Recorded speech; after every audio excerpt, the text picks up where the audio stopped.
Bonjour à tous, bienvenue sur le plateau des maternelles. Bonjour à vous Ingrid Chauvin, merci d'être avec nous ce matin. Merci de m'accueillir. Merci de nous faire confiance et de nous accorder cette interview. On va parler de votre livre qui sort demain, qui s'appelle À cœur ouvert. C'est paru chez Plomb et vous y racontez le décès de votre petite fille Jade à l'âge de 5 mois. C'est un témoignage vraiment bouleversant qui nous a énormément touchés et on va en parler avec vous dans quelques instants. Est-ce qu'il est encore utile de parler de vous, de vous présenter? Patrick Bensoussan, vous êtes un habitué des maternelles. Bonjour. Je rappelle malgré tout que vous êtes pédopsychiatre. Merci également d'être avec nous ce matin. Alors comme je le disais, Ingrid, votre livre il sort demain. La première question qu'on avait envie de vous poser, c'est comment vous allez aujourd'hui? J'ai toujours beaucoup de mal à répondre à cette question, mais non, j'ai envie de dire que j'avance pas à pas chaque jour, davantage. Voilà. Est-ce qu'on peut dire que ça va mieux? Ça va moins mal. Moins mal.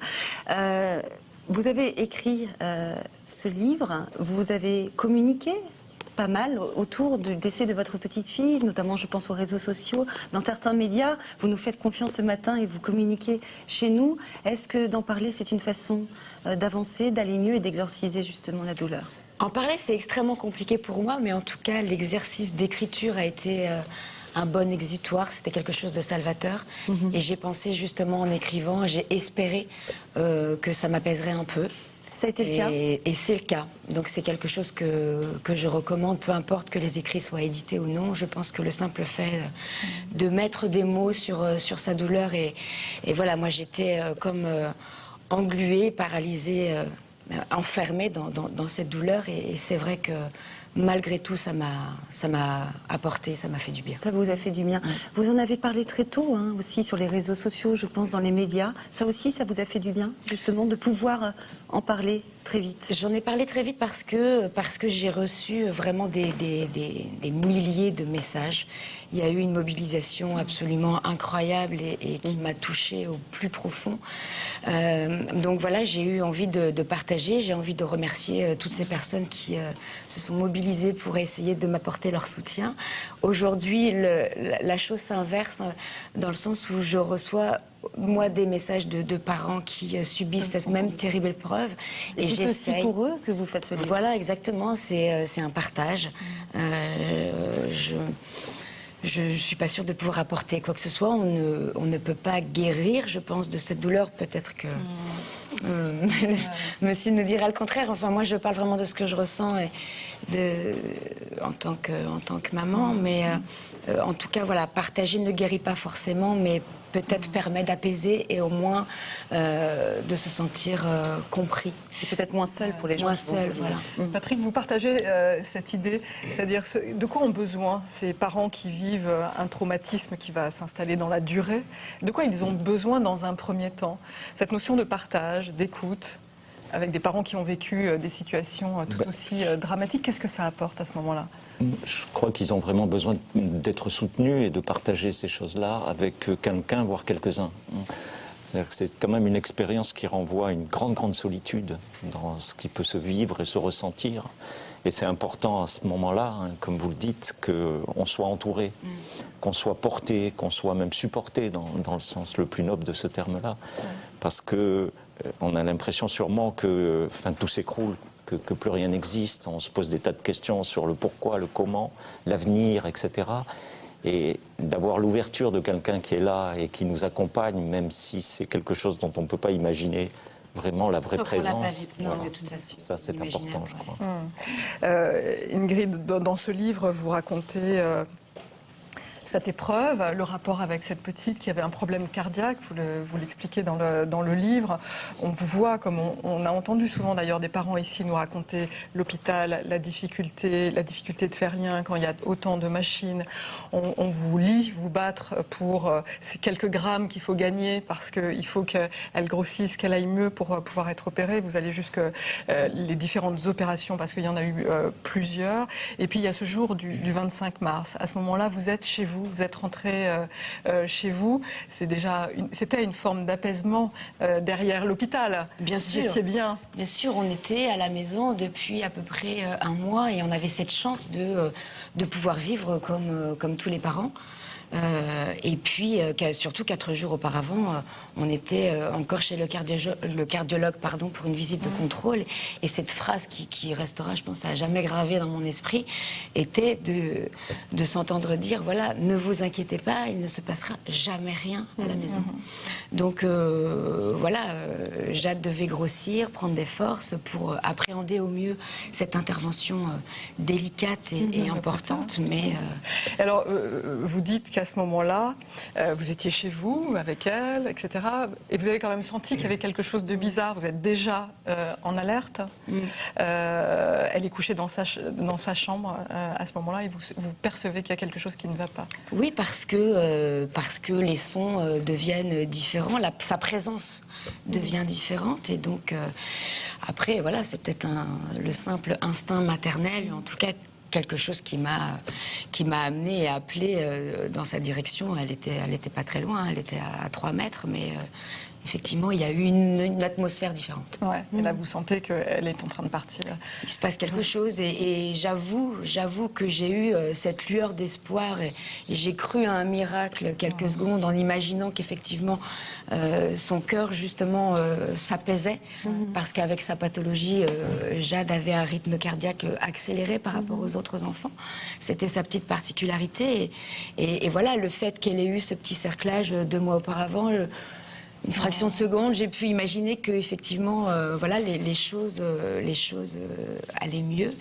Et malheureusement, Elle était en train de partir. Elle était en train de partir. Et vous l'avez vue partir sous vos yeux. C'est extrêmement, je dirais, douloureux quand on le lit dans votre livre. Et on ne pourra jamais se mettre à votre place, Ingrid, mais c'est vraiment un témoignage très poignant que vous nous faites. Est-ce que, Patrick Bensoussan, parce que pour les gens qui vont lire ce livre, c'est insupportable cette histoire, parce que c'est pas dans l'ordre des choses qu'un bébé meurt. Est-ce que vous pensez qu'il y a des deuils qui sont plus impossibles que d'autres à faire, et notamment celui d'un tout jeune bébé, d'un nourrisson? Oui, enfin, je crois que c'est vraiment le modèle en soi de la chose qu'on ne peut pas penser, qu'on ne peut pas se représenter, qu'on ne peut pas imaginer. La langue française ne le représente pas, il n'y a pas de mots pour les parents qui vivent cette expérience-là. Ça prouve à quel point c'est insupportable, c'est inimaginable, comme vous le disiez. Oui, je crois que l'ordre des choses s'inscrit dans l'ordre des générations. Donc vous pouvez penser, admettre que vos parents vont décéder, que les personnes qui sont autour de vous vont... Mais vos enfants, et d'autant plus dans ce qu'on imagine étant ce qu'on appelle l'innocence qui est faite vie, c'est-à-dire les premiers mois de vie d'un enfant, c'est inimaginable de pouvoir porter atteinte au réel de ce que cet enfant est comme promesse. C'est-à-dire que quand c'est un tout petit enfant, c'est tout l'avenir qui s'ouvre pour nous, dans notre capacité d'imaginer. Donc quand on dit que cet enfant est décédé, on dit aussi que tout ce qu'on a pu construire, tous les rêves, toutes les illusions, là, donc ça c'est insupportable. Mais je ne crois pas que ça soit en soi une violence de proposer des témoignages comme celui que vous faites là. Je pense au contraire que c'est une façon de dire qu'il y a dans la vie des épreuves, qu'on peut tous être à la merci des épreuves et que même les personnes qu'on voit à la télé, sur les planches, etc., sont aussi... peuvent aussi être touchés par la réalité de ces éléments-là.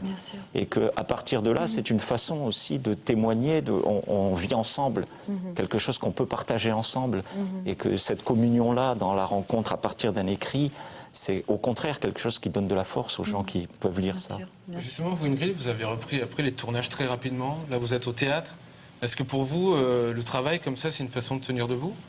Ça a été très important. C'est vrai que j'ai beaucoup réfléchi. Je ne pensais pas en avoir la force. Aujourd'hui, je sais que c'était vital, extrêmement important. Je pense que j'ai vraiment besoin de me plonger et en tout cas de me remplir l'esprit. D'être dans l'action. D'être dans l'action, voilà. D'être entourée aussi. D'être entourée aussi. Et puis là, effectivement, avec le théâtre, d'être dans une démarche positive et dans un registre de comédie qui forcément est très éloigné de ce que je peux ressentir au quotidien. Donc voilà, ces obligations m'apportent forcément quelque chose de positif et deviennent moins difficiles à gérer. Alors pour mieux gérer, il y a aussi votre mari, vous êtes très proche de Thierry. On sait malheureusement dans ces drames-là, parfois ça éloigne le couple. Vous au contraire, ça vous a rapproché, vous êtes forts tous les deux ensemble dans cette tragédie. Comment on vit ça quand on est un couple Et c'est vrai que c'est difficile, je pense. Il y a des hauts, des bas. C'est extrêmement difficile et de toute manière, déjà, à la base, vivre en couple, je pense, est très difficile quand on voit le pourcentage de divorce. Voilà, le simple fait d'être à deux, un homme et une femme, c'est déjà compliqué. C'est déjà extrêmement compliqué. Avec une épreuve pareille.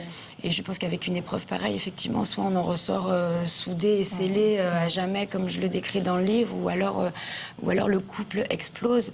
On a cette chance, nous, d'être dans un respect mutuel, dans une compréhension, dans un amour infini.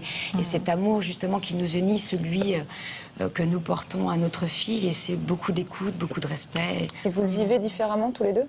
Évidemment, mais chaque individu fait son chemin de façon complètement différente. Et puis, il y a des moments où lui, il va mieux, c'est vous qui sombrez un peu plus. Voilà, c'est se tenir la main, c'est ramasser l'autre quand l'un des deux est plus fort et être à l'écoute, comprendre que parfois il y en a un qui va vouloir en parler de façon démesurée et l'écouter, d'autres fois pas, regarder des photos, aller dans la chambre, prendre les vêtements ou pas du tout. Enfin, voilà, il y a un grand respect qui doit s'instaurer et je pense que c'est primordial.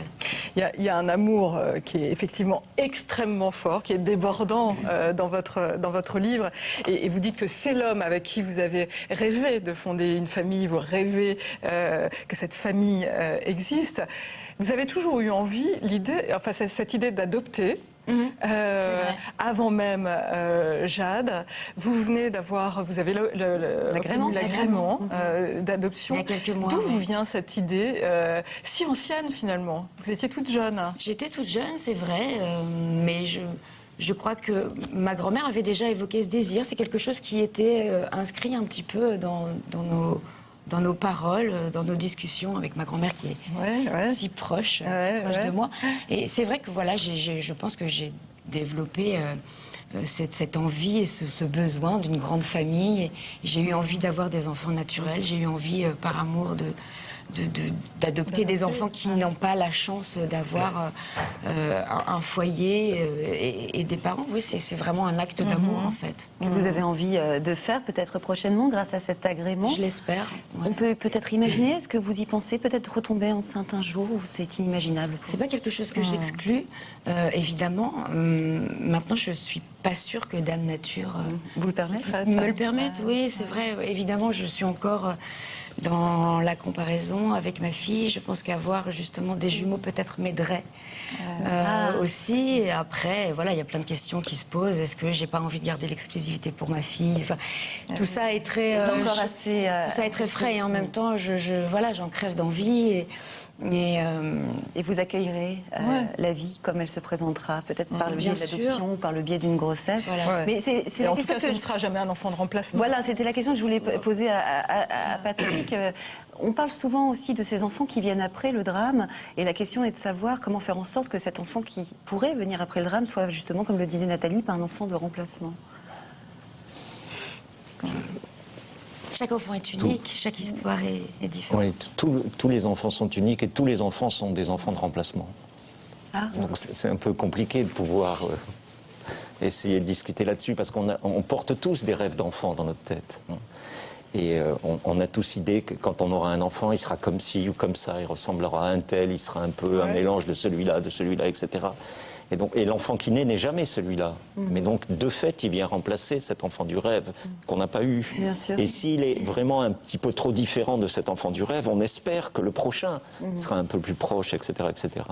Donc, dans la réalité même du processus de l'enfantement, on est toujours à la recherche d'un enfant qui sera celui qui correspondra le plus à notre rêve de parents ou de choses comme ça. Et dans le même temps, enfin, vous le dites bien, on ne peut pas. On ne transforme pas les choses, c'est pas possible. Bien sûr. Et si un enfant n'est plus là, celui qui viendra après sera de fait différent. Il suffit simplement que ça soit un garçon, ou des jumeaux. Et puis les choses se passeront différemment. Voilà, et puis la façon qu'il aura de regarder l'autre, la capacité de charmer. Enfin, les enfants aussi, on l'a montré depuis longtemps, des capacités propres qui leur appartiennent. Et dès le départ. Et bien sûr. Ils sont tous uniques, vous le disiez. Et on parlait tout à l'heure de l'immense soutien que vous avez reçu de votre public. vous avez décidé aussi de mettre à profit justement tout cela et d'encourager les gens à donner à l'association de l'hôpital Necker à Paris, justement pour améliorer le quotidien des enfants malades sur place. Et les gens ont plus que répondu présent. Nous sommes d'ailleurs allés à l'hôpital Necker. Regardez, c'est un reportage de Stéphanie Bergeron. Hôpital Necker, enfants malades à Paris. Grâce à ce fauteuil-lit installé dans la chambre de sa fille, ce soir, Laurie va pouvoir dormir aux côtés de Lilou, qui vient tout juste de remonter du bloc opératoire. Pour moi, ça me représente la possibilité de dormir à côté de ma fille, parce qu'ils ont besoin d'aide déjà au début, pour que leur maman soit à côté. Parce que c'est quand même difficile après une opération. C'est important que les parents dorment avec les enfants à l'hôpital, car ça favorise la prise en charge. Même les enfants sont rassurés d'avoir leurs parents à côté d'eux. Ça permet de maintenir une sorte d'ambiance familiale. Depuis 2013, 220 fauteuils-lits sont venus équiper le tout nouveau pôle mère-enfant. Une belle satisfaction pour le mécénat de l'hôpital. C'est un équipement bien sûr essentiel, mais qui ne faisait pas forcément partie des priorités d'installation des équipements dans l'hôpital. Et donc on a fait appel à la générosité du public pour le mettre en œuvre. C'est cette initiative qu'Ingrid Chauvin a décidé de soutenir en juin dernier en lançant un appel aux dons en mémoire de Jade. Grâce à elle, plus de 40 000 € ont été récoltés et 40 fauteuils supplémentaires ont pu être achetés. Aujourd'hui, c'est à une nouvelle collecte de fonds qu'elle s'associe. Parmi tous les projets, l'hôpital souhaite désormais acquérir un robot chirurgical pédiatrique dernière génération. Le soutien d'Ingrid Chauvin est pour nous effectivement très important. C'est tout d'abord, et je souhaite le dire, une vraie rencontre humaine très forte. Et Ingrid a parlé en fait de nos projets. Donc c'est vraiment extrêmement important effectivement d'avoir une autre vision en fait de l'hôpital grâce à de telles personnalités qui nous ouvrent en fait vers des publics que l'on ne pourrait pas forcément atteindre. Si tout se passe bien, l'hôpital Necker espère accueillir ce robot chirurgical d'ici 2 ans. Ingrid, le fait de vous engager auprès de Necker et des enfants malades, c'est aussi une façon de rendre hommage à Jade? Bien sûr. Et d'ailleurs, je la remercie de ce pouvoir qu'elle exerce sur moi. Parce que voilà, il y a de belles choses qui se font et je suis ravie aujourd'hui de penser à ces enfants et ces parents qui peuvent dormir ensemble le soir me fait beaucoup de bien. Vous avez besoin encore d'argent, hein. On voit que tout ça coûte extrêmement cher. C'est aussi pour ça que vous avez écrit ce livre, puisque toutes les recettes de ce livre, donc à cœur ouvert, que je montre maintenant aux éditions Plomb, je tiens à dire, seront reversées à l'association donc Necker Enfants Malades. Et pour tous ceux qui ont envie de faire des dons, si vous nous regardez, c'est possible, c'est très simple, il suffit d'aller sur le site de l'association. Et puis nous, au maternel, évidemment, nous allons mettre tous les liens pour que vous puissiez trouver ça très rapidement sur le site des maternelles. Merci beaucoup Ingrid Chauvin de nous avoir accordé votre confiance ce matin. Merci pour votre livre et votre témoignage. Patrick Bensoussan, est-ce que vous aviez envie de réagir et de, pourquoi pas, prendre la parole? Non, je voulais juste revenir sur, vous savez, à un moment, on vous a interrogé, on vous a dit, ça y est, vous avez repris le travail, et puis vous êtes remonté sur les planches, comme si c'était une façon d'exorciser tout ce qui s'était passé, et puis presque même de reprendre vite, oui, il faut... de balayer. Voilà. Hein. Et je crois que ce que vous dites, en fait, c'est simplement que la vie reprend ses droits. Et c'est important, ça. Hein. C'est-à-dire que vous vous êtes remis à vivre, hein. Même si ce que vous avez vécu, ça a été comme une espèce de sidération terrible, sûrement, et à un moment où vous ne saviez plus très bien qui vous étiez et où vous étiez. Mais après, vous avez montré, mais ça, c'est sûrement vous, c'est votre histoire, c'est votre culture, c'est votre grand-mère, enfin, ce que vous disiez tout à l'heure. Vous avez montré qu'il faut se lever et marcher. C'est comme ça que les choses se passent. Hein. Et que la force vive de cette petite fille que vous regardez en vous, c'est aussi ça. C'est-à-dire qu'elle vous donne encore de la force pour faire des pas encore plus vite et plus loin. Oui, et puis c'est le faire aussi pour elle. Voilà. Elle vous a transformée? Ah, complètement. C'est sûr. Vous faites Elle m'a donné beaucoup de force. Oui. Voilà, vous êtes une autre femme. C'est une autre femme. Merci encore Ingrid Chauvin.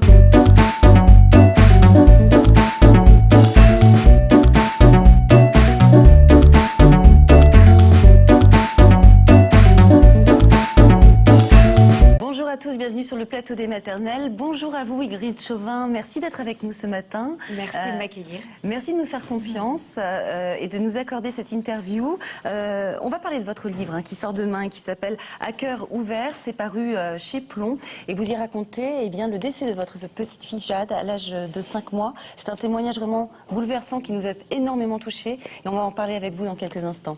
Est-ce qu'il est encore utile de parler de vous, de vous présenter? Patrick Bensoussan, vous êtes un habitué des maternelles. Bonjour. Je rappelle malgré tout que vous êtes pédopsychiatre. Merci également d'être avec nous ce matin. Alors comme je le disais, Ingrid, votre livre il sort demain.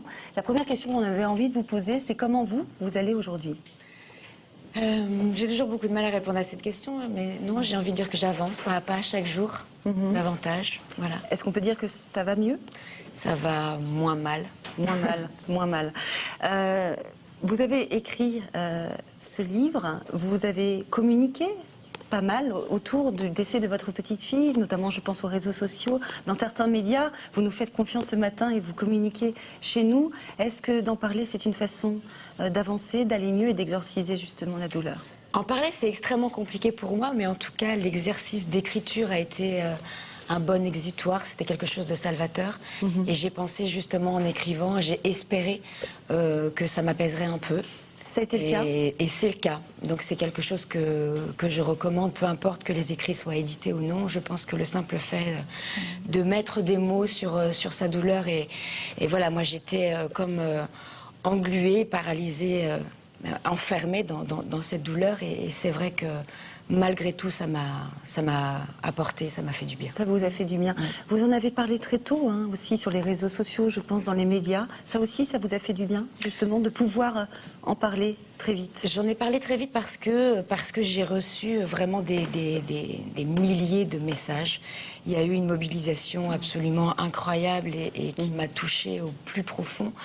Donc voilà, j'ai eu envie de partager, j'ai envie de remercier toutes ces personnes qui se sont mobilisées pour essayer de m'apporter leur soutien. Aujourd'hui, la chose s'inverse dans le sens où je reçois moi des messages de parents qui subissent cette même terrible épreuve. Et c'est aussi pour eux que vous faites ce livre. Voilà, exactement, c'est un partage. Je ne suis pas sûre de pouvoir apporter quoi que ce soit. On ne peut pas guérir, je pense, de cette douleur. Peut-être que monsieur nous dira le contraire. Enfin, moi, je parle vraiment de ce que je ressens en tant que maman. Mais en tout cas, voilà, partager ne guérit pas forcément, mais peut-être permet d'apaiser et au moins de se sentir compris. Et peut-être moins seul pour les gens. Moins seul, voilà. Patrick, vous partagez cette idée, c'est-à-dire de quoi ont besoin ces parents qui vivent un traumatisme qui va s'installer dans la durée? De quoi ils ont besoin dans un premier temps? Cette notion de partage, d'écoute, avec des parents qui ont vécu des situations tout aussi dramatiques, qu'est-ce que ça apporte à ce moment-là? Je crois qu'ils ont vraiment besoin d'être soutenus et de partager ces choses-là avec quelqu'un, voire quelques-uns. C'est-à-dire que c'est quand même une expérience qui renvoie à une grande solitude dans ce qui peut se vivre et se ressentir. Et c'est important à ce moment-là, comme vous le dites, qu'on soit entouré, qu'on soit porté, qu'on soit même supporté dans le sens le plus noble de ce terme-là. Parce qu'on a l'impression sûrement que tout s'écroule, que plus rien n'existe. On se pose des tas de questions sur le pourquoi, le comment, l'avenir, etc. Et d'avoir l'ouverture de quelqu'un qui est là et qui nous accompagne, même si c'est quelque chose dont on ne peut pas imaginer vraiment la vraie présence. Voilà. Ça, c'est important, je crois. Ingrid, dans ce livre, vous racontez cette épreuve, le rapport avec cette petite qui avait un problème cardiaque, vous l'expliquez dans le livre. On vous voit, comme on a entendu souvent d'ailleurs des parents ici nous raconter l'hôpital, la difficulté de faire lien quand il y a autant de machines. On vous lit vous battre pour ces quelques grammes qu'il faut gagner parce qu'il faut qu'elle grossisse, qu'elle aille mieux pour pouvoir être opérée. Vous allez jusque les différentes opérations parce qu'il y en a eu plusieurs. Et puis il y a ce jour du 25 mars. À ce moment-là, vous êtes chez vous. Vous êtes rentré chez vous. C'était une forme d'apaisement derrière l'hôpital. Bien sûr. Vous étiez bien. Bien sûr, on était à la maison depuis à peu près un mois et on avait cette chance de pouvoir vivre comme tous les parents. Et puis, surtout 4 jours auparavant, on était encore chez le cardiologue pour une visite de contrôle. Et cette phrase qui restera, je pense, à jamais gravée dans mon esprit, était de s'entendre dire, voilà, ne vous inquiétez pas, il ne se passera jamais rien à la maison. Donc, Jade devait grossir, prendre des forces pour appréhender au mieux cette intervention délicate et importante. Mais Alors, vous dites qu'à ce moment-là, vous étiez chez vous, avec elle, etc. Et vous avez quand même senti qu'il y avait quelque chose de bizarre. Vous êtes déjà en alerte. Elle est couchée dans sa chambre à ce moment-là et vous percevez qu'il y a quelque chose qui ne va pas. Oui, parce que les sons deviennent différents, sa présence devient différente. Et donc, après, voilà, c'est peut-être le simple instinct maternel, en tout cas quelque chose qui m'a amenée et appelée dans sa direction. Elle était pas très loin, elle était à 3 mètres, mais effectivement, il y a eu une atmosphère différente. Ouais, et là, vous sentez qu'elle est en train de partir. Il se passe quelque chose et j'avoue que j'ai eu cette lueur d'espoir et j'ai cru à un miracle quelques secondes en imaginant qu'effectivement son cœur justement s'apaisait parce qu'avec sa pathologie, Jade avait un rythme cardiaque accéléré par rapport aux autres enfants. C'était sa petite particularité et voilà, le fait qu'elle ait eu ce petit cerclage 2 mois auparavant, une fraction de seconde, j'ai pu imaginer que effectivement, les choses allaient mieux. Et malheureusement, elle était en train de partir. Elle était en train de partir. Et vous l'avez vue partir sous vos yeux. C'est extrêmement, je dirais, douloureux quand on le lit dans votre livre. Et on ne pourra jamais se mettre à votre place, Ingrid, mais c'est vraiment un témoignage très poignant que vous nous faites. Est-ce que, Patrick Bensoussan, parce que pour les gens qui vont lire ce livre, c'est insupportable cette histoire, parce que c'est pas dans l'ordre des choses qu'un bébé meurt. Est-ce que vous pensez qu'il y a des deuils qui sont plus impossibles que d'autres à faire, et notamment celui d'un tout jeune bébé que nous portons à notre fille, et c'est beaucoup d'écoute, beaucoup de respect. Et vous le vivez différemment tous les deux ? Évidemment, mais chaque individu fait son chemin de façon complètement différente. Et puis il y a des moments où lui il va mieux, c'est vous qui sombrez un peu plus. Voilà, c'est se tenir la main, c'est ramasser l'autre quand l'un des deux est plus fort et être à l'écoute, comprendre que parfois il y en a un qui va vouloir en parler de façon démesurée et l'écouter, d'autres fois pas, regarder des photos, aller dans la chambre, prendre les vêtements ou pas du tout. Enfin, voilà, il y a un grand respect qui doit s'instaurer et je pense que c'est primordial. Il y a un amour qui est effectivement extrêmement fort, qui est débordant dans votre livre. Et vous dites que c'est l'homme avec qui vous avez rêvé de fonder une famille, vous rêvez que cette famille existe. Vous avez toujours eu envie, cette idée d'adopter. Avant même Jade, vous avez l'agrément d'adoption. Il y a quelques mois. D'où vous vient cette idée si ancienne finalement? Vous étiez toute jeune. J'étais toute jeune, c'est vrai, mais je crois que ma grand-mère avait déjà évoqué ce désir. C'est quelque chose qui était inscrit un petit peu dans nos paroles, dans nos discussions avec ma grand-mère qui est si proche de moi. Et c'est vrai que voilà, je pense que j'ai développé cette envie et ce besoin d'une grande famille.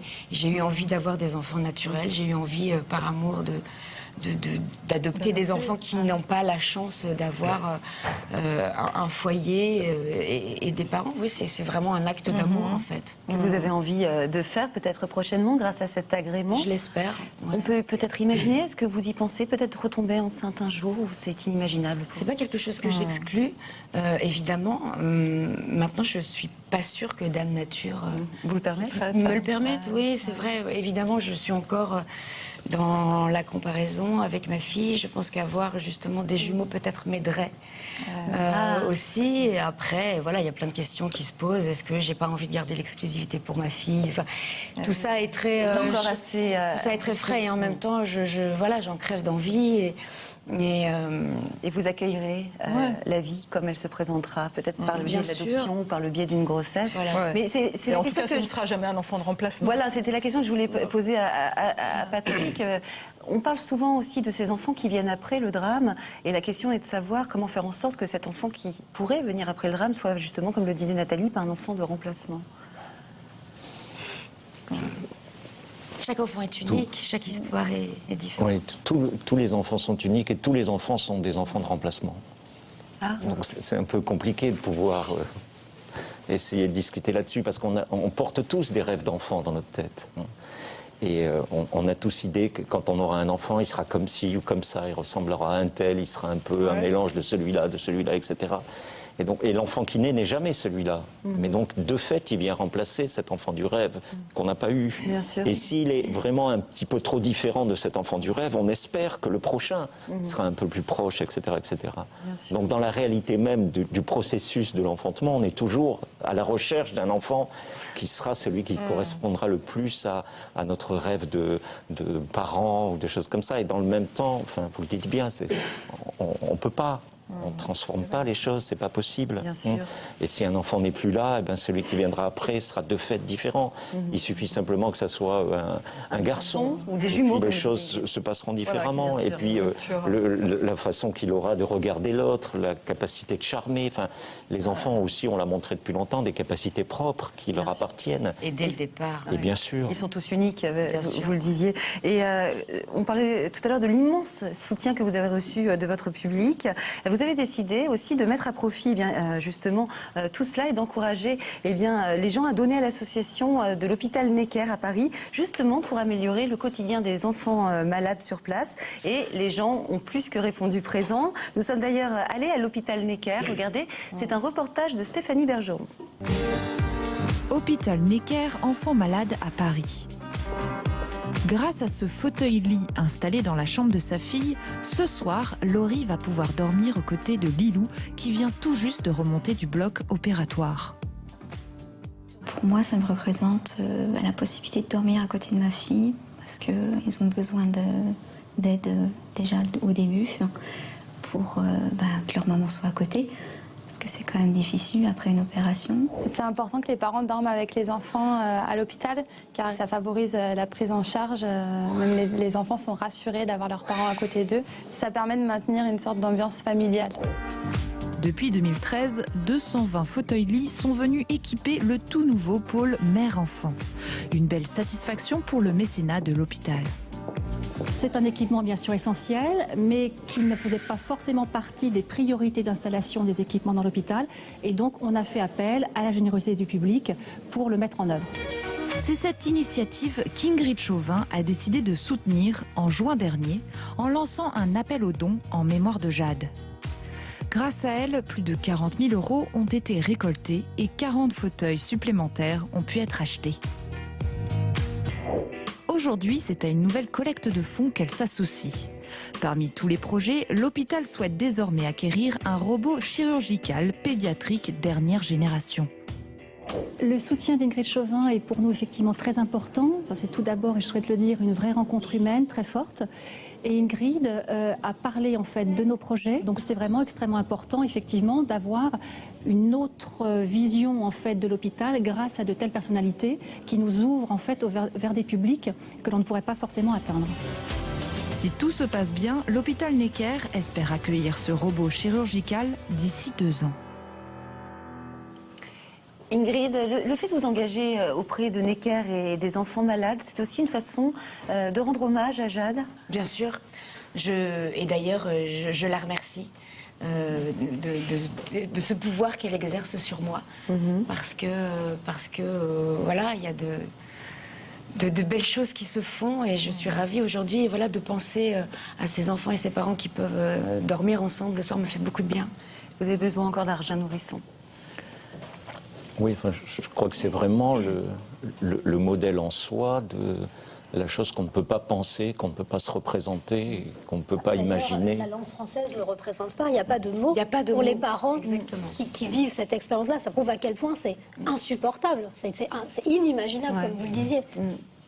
Oui, je crois que l'ordre des choses s'inscrit dans l'ordre des générations. Donc vous pouvez penser, admettre que vos parents vont décéder, que les personnes qui sont autour de vous vont...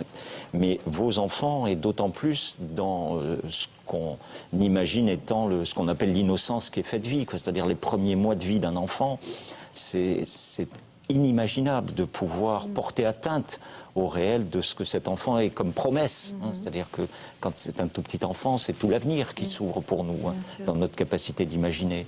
Donc quand on dit que cet enfant est décédé, on dit aussi que tout ce qu'on a pu construire, tous les rêves, toutes les illusions, là, donc ça c'est insupportable.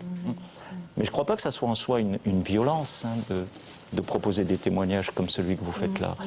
Je pense au contraire que c'est une façon de dire qu'il y a dans la vie des épreuves, qu'on peut tous être à la merci des épreuves et que même les personnes qu'on voit à la télé, sur les planches, etc., sont aussi, peuvent aussi être touchées par la réalité de ces éléments-là. Et qu'à partir de là, c'est une façon aussi de témoigner, on vit ensemble, quelque chose qu'on peut partager ensemble, et que cette communion-là, dans la rencontre à partir d'un écrit, c'est au contraire quelque chose qui donne de la force aux gens qui peuvent lire ça. Justement, vous, Ingrid, vous avez repris après les tournages très rapidement. Là, vous êtes au théâtre. Est-ce que pour vous, le travail comme ça, c'est une façon de tenir debout ? Ça a été très important. C'est vrai que j'ai beaucoup réfléchi. Je ne pensais pas en avoir la force. Aujourd'hui, je sais que c'était vital, extrêmement important. Je pense que j'ai vraiment besoin de me plonger et en tout cas de me remplir l'esprit. D'être dans l'action. D'être dans l'action, voilà. D'être entourée aussi. D'être entourée aussi. Et puis là, effectivement, avec le théâtre, d'être dans une démarche positive et dans un registre de comédie qui forcément est très éloigné de ce que je peux ressentir au quotidien. Donc voilà, ces obligations m'apportent forcément quelque chose de positif et deviennent moins difficiles à gérer. Alors pour mieux gérer, il y a aussi votre mari, vous êtes très proche de Thierry. On sait malheureusement dans ces drames-là, parfois ça éloigne le couple. Vous au contraire, ça vous a rapproché, vous êtes forts tous les deux ensemble dans cette tragédie. Comment on vit ça quand on est un couple? Et c'est vrai que c'est difficile, je pense. Il y a des hauts, des bas. C'est extrêmement difficile. Et de toute manière, déjà, à la base, vivre en couple, je pense, est très difficile quand on voit le pourcentage de divorce. Voilà, le simple fait d'être à deux, un homme et une femme, c'est déjà compliqué. C'est déjà extrêmement compliqué. Et une épreuve pareille. Et je pense qu'avec une épreuve pareille, effectivement, soit on en ressort soudé et scellé à jamais, comme je le décris dans le livre, ou alors le couple explose. On a cette chance, nous, d'être dans un respect mutuel, dans une compréhension, dans un amour infini. Et cet amour, justement, qui nous unit, celui